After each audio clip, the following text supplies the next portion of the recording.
我觉得是可以说是前所未见的。希望能做到2A 级别里一个最好的水平。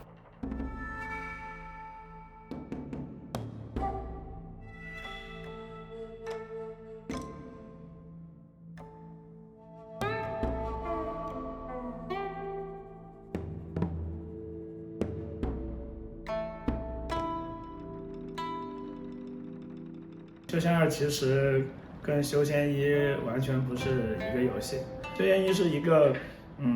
以模拟经营为基础的一个有 RPG 元素的一类型，我们可以这么去说。然后修仙2的话，其实它的主体是 RP 的一个主干，然后也有这个模拟经营的一些要素的这么一个东西，所以从游戏类型和玩法上来说的话，它们是两个完全不一样的东西。美术风格，首先2D 到3D，它本身就是一个非常大的变化，因为角色和场景，就会展示更多的细节，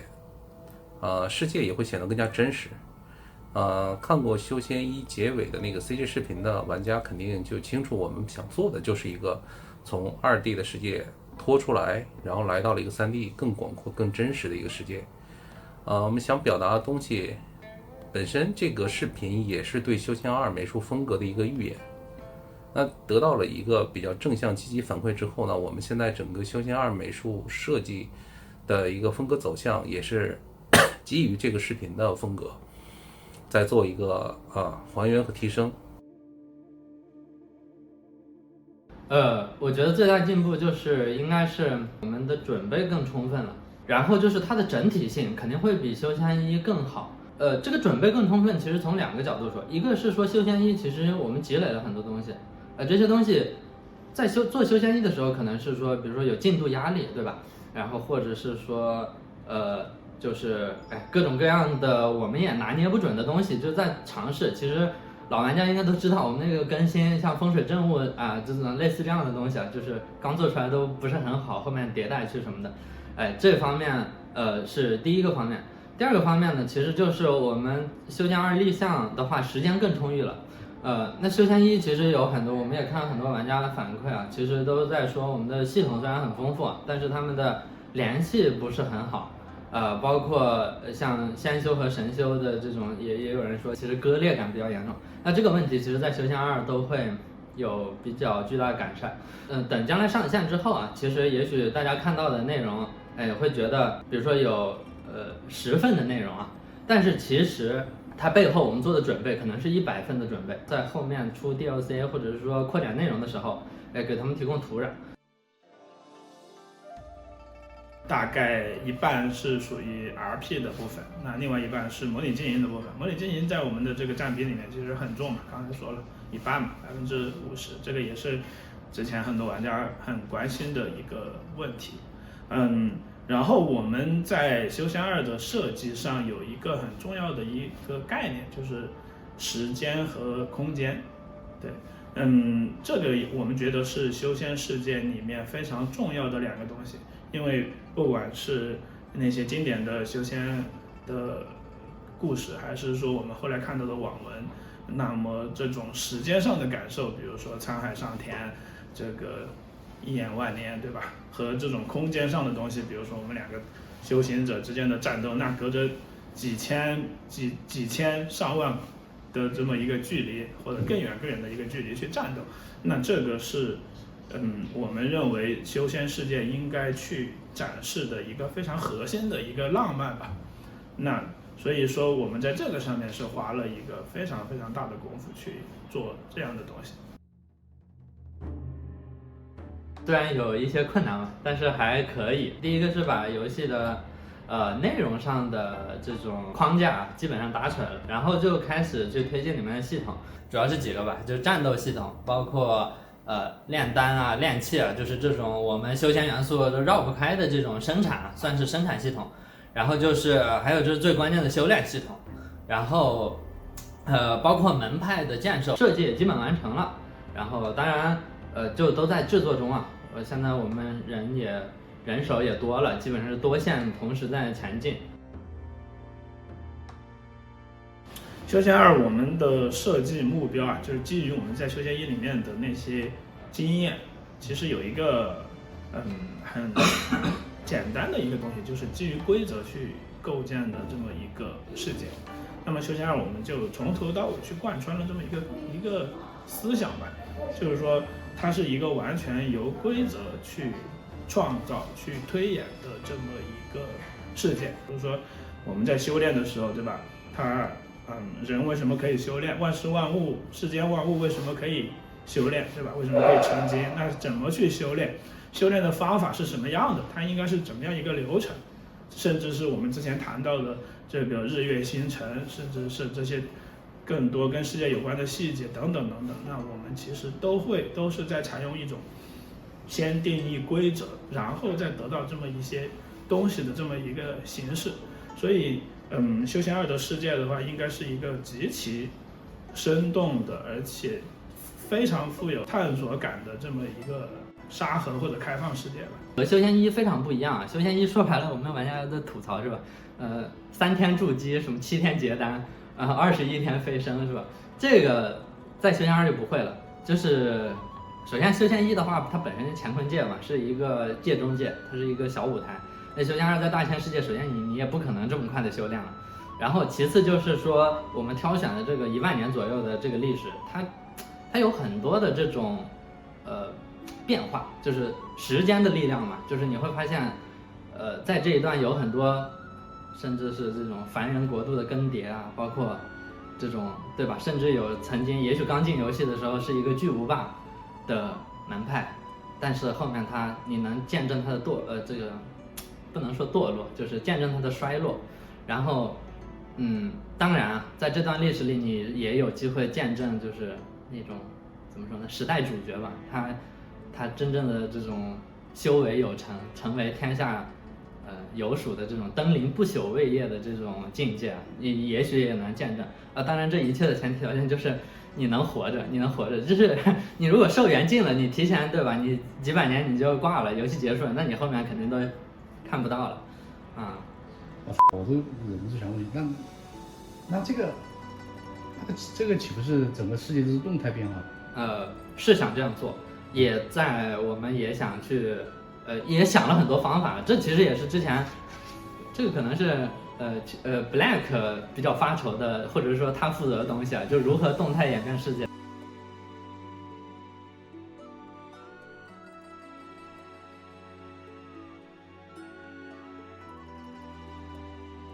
我觉得没有必要担忧，因为假如想做更丰富、细节更多的一个大世界的话，3D 一定是一个首选。3D 化的过程它肯定有很多的技术上的难点，但是我们推出的时候，也肯定会以一个同级别、同类型在市面上的一个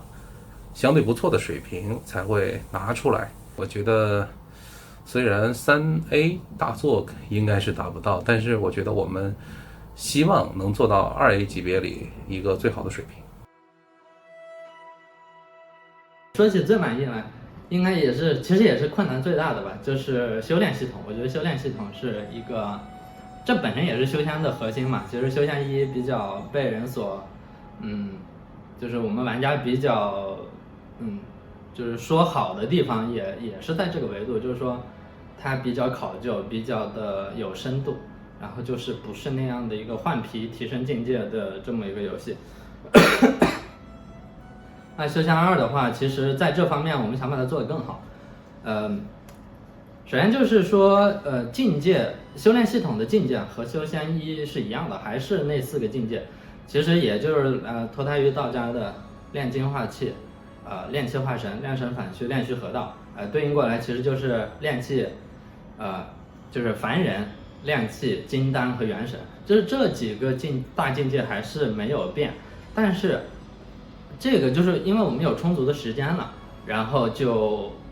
更考究的，就是说考究说在那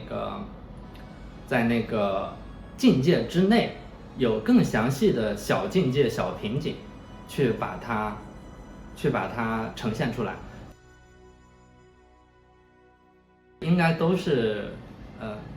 前所未见的吧，我觉得是可以说是前所未见的。今年这种最值得称道的其实是战斗系统，我觉得是战斗系统，战斗系统真的是我们整出一个很新的活儿，但是这个东西就确实不方便说的更细了，就是成熟的方案是有的，就是这种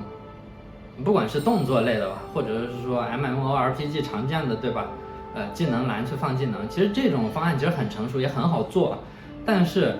我们反正琢磨了半天吧，就是最终觉得它实现不了我们想要的那种感觉。确实，这里花了不少精力去搭建了一个，就是还是应该，我觉得是还蛮大胆的一个战斗模式。这个东西其实也让我们有点忐忑，因为它真的是就是很新的那种，你知道吧？就是没有见过，就是之前都没有见过。我们在玩的时候，其实当前来说也有觉得有很多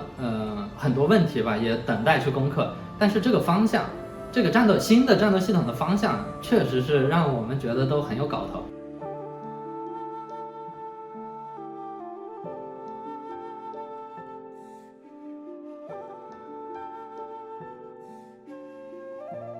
困难其实挺多的，比如说设计方面，就是它是一个很新的东西，刚才说了，它是一个几乎没有人做过的，甚至没有任何参考的一个东西，那么它带来的设计难度是非常大的。另外一种困难的话，其实是来自于外界的吧，因为大家也知道，这一年真的是发生了非常非常多的事情。那在这种情况下，其实我们很难保证说我们能够保持一个全速的一个运转的一个状态，它确实耽误了非常非常多的时间。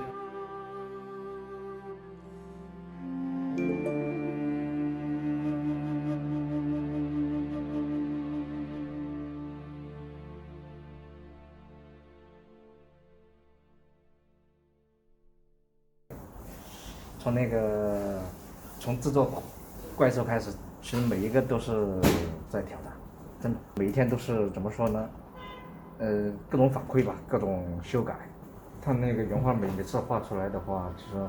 不一定会按照原本的设定来的，然后我们都会根据3D 的一个美术方向，然后符合杨哥的美术想象的一个范围内，然后去表达它的。在新玩法上面，我们有很多奇思妙想，为了还原这些术法呢，我们是查阅了很多资料，然后把那些只存在于脑子里意会的一些画面表达出来，进行了很多努力。简单来说，应该就是我们去怎么样把那种修仙小说中描绘的那个战斗场景去还原到我们的游戏中。对，因为这一块我们其实能够参考的一些游戏也好，影视作品也好，其实很少。就是我们想象中的一个修仙的战斗啊，它就不是那种简单的，大家拿着冷兵器近身砍杀呀，也不是简单的互扔火球这样子。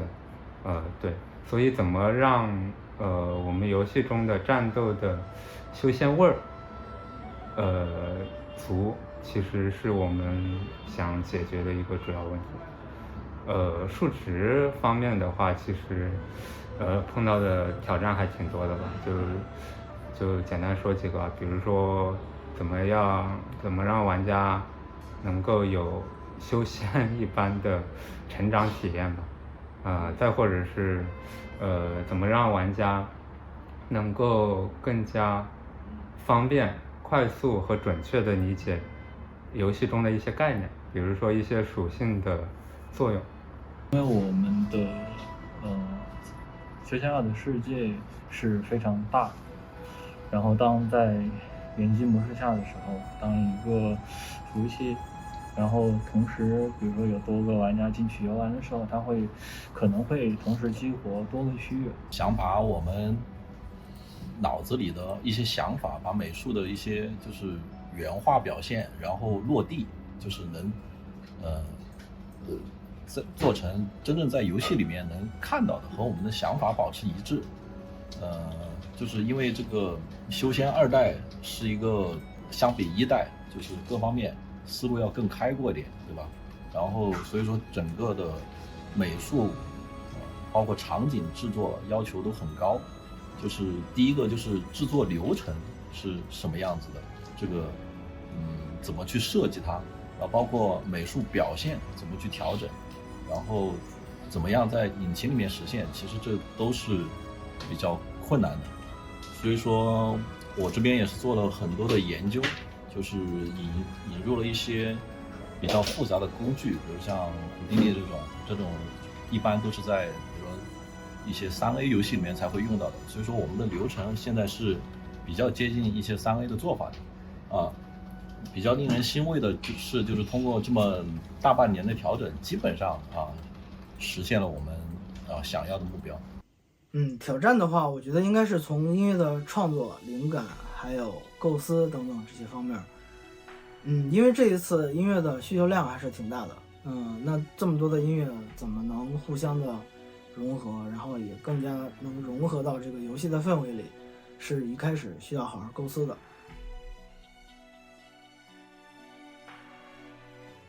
遇到那些只存在于想象中的画面，把它在我们和策划反复沟通中，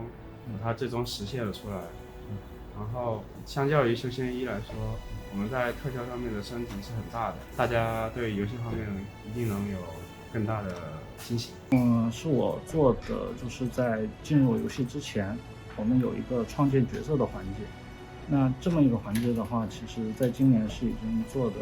比较完善。比起修仙1的话，因为其实在修仙1里面的角色，它的工具属性会更强一点。就是在修仙1里面，你要同时管理很多弟子们，那其实死掉1-2个弟子的话，对于你的这个游玩来说其实没有什么影响。但是在修仙2里面的话，我们的角色将会非常重要。那我们会在角色上设计，然后很多内容，然后所以我们的角色需要给玩家比较强的一个代入感。那在这个角色创建的环节的话，其实经过策划那边比较巧妙的设计，那其实会有一个很有趣的玩法在里面，但是因为保密，所以我现在不能透露。但是可以向玩家保证的是，你经过这个创建角色之后，你会得到的是一个很丰富的人物。然后这个人物他不是说只有姓名，只有一些呆板的属性，它是一个有血有肉的。然后当你进入游戏的时候，你是会真的能感觉是这样一个很有趣的人物，他即将开始自己的冒险。还是像战斗系统那边，其实我们战斗系统这边无论是逻辑的底层功能也好，还是说我们的战斗的内容设计的方向，其实都已经搭建起来了，并且我们自己是比较满意的，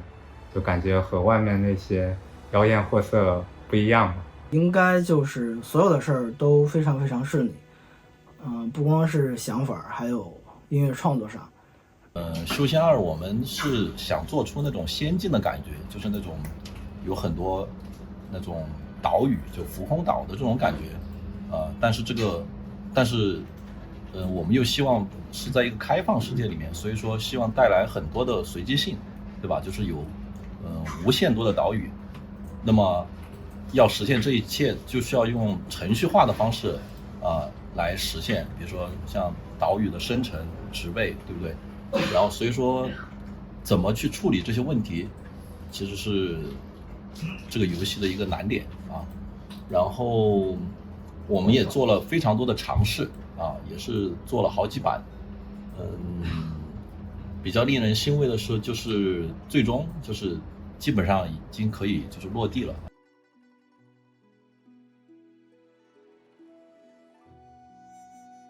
简单吧，就是这个不是说和困难相对的那个简单，它不是难易程度，它更是一个就是纯粹的意思。就是说因为我个人的话是很讨厌形式主义的东西。那在 GS 球的话，这个其实 GS 球在这方面是没有让人有不舒服的地方，就是它的整个开发环境是相当纯粹的，就是大家都可以专注于游戏开发不用去考虑其他那些杂七杂八的东西。结单吧。结单，对。就是结金丹那个结丹。对，就是这个是偏向于我个人状态的一个描述，然后就是，放在休闲小说里就有点像一个野修，然后因为一些机缘跑到一个影视的那种洞天福地，然后在大能们的那种那个叫什么悟道之下，然后去开始渡劫啊、结金丹啊，然后这么一系列的过程呗。天马行空，然后2022年我们一直在为我们天马行空的想象去进行落地实现，然后把最酷炫的效果表达给玩家们。幸运吧，幸运。砥砺前行吧。就是我们去年就包括整个策划这边的工作，本质上呢，其实还是对修仙这个概念，其实是在波斯抽检的，就是一步步的去探寻修仙的一个本质，然后并且把它融入到我们的系统设计中，并且想完美的呈现给玩家，